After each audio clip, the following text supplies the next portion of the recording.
미스터피자 보복 영업, MPK 회장 경비원 폭행 총정리. 안녕하세요, 조미료입니다. 요즘 사회적으로 많은 사건 사고가 일어나는데 며칠 사이에 일어난 일 중 국민들의 분노를 일으키는 사건이 하나 있었죠. 바로 미스터피자의 보복 영업입니다.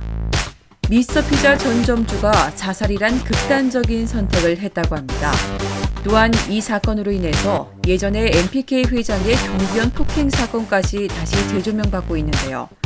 간략하게나마 사건 정리를 해볼까 해요. 미스터피자 보복 영업 정리. 1. 기존의 대리점을 운영하던 점주가 과도한 갑질로 인해 탈퇴 후 피자 가게 운영. 탈퇴한 원인으로는 여러 가지가 있는데 지금 명확한 사실은 정우현 회장의 동생, 아내 등의 명의로 회사를 차려 1년에 수십억 원어치의 치즈 납품 과정에 개입하였고 광고비의 절반을 본사가 부담하는 방침이 아니라 무려 광고비의 90% 이상을 가맹점 점주들에게 부담하도록 강요를 하였다고 하네요. 또한 각종 부담을 수없이 떠넘긴 걸로 알려져 있다고 해요. 2. 위에 가맹점을 탈퇴한 점주와 다른 한 명의 점주가 주도적으로 갑질에 대항하고자 피자연합이라는 조합을 설립. 살기 위해 조합을 만들었는데 이 피자 조합은 대기업 프랜차이즈에겐 눈에 가시였나 봐요. 3. 미스터피자 경쟁업체 옆에 덤핑 지점 치밀하게 준비.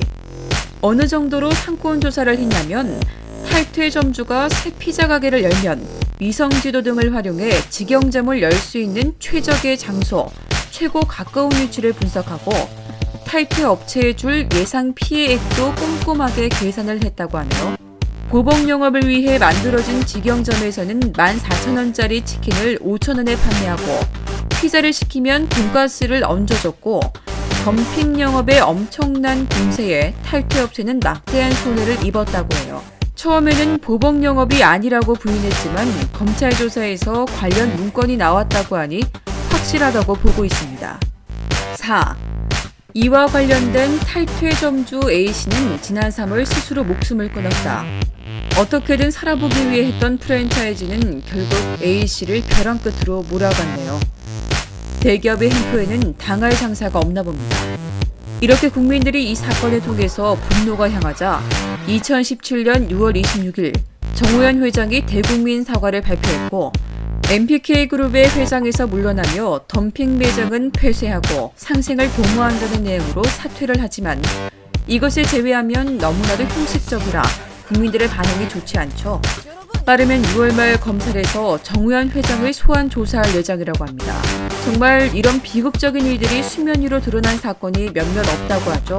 저희들이 모르는 이런 유사한 사건들이 너무나도 많을 것 같습니다.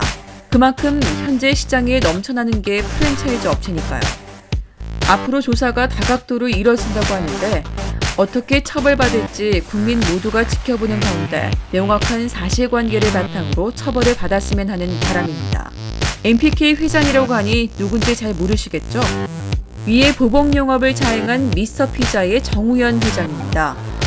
원래 일본의 브랜드였던 미스터피자를 국내 현재 모습으로 만든 사업자고 이탈리안 홈메이드 뷔페 레스토랑 제시카 키친, 수제 머핀 커피 전문점 마노핀 브랜드를 운영하고 있다고 합니다. 사업적 역량이 뛰어나면 좋지만 인성까지도 함께 뛰어났다면 얼마나 좋았을까요? MPK 회장 폭행 사건 정리.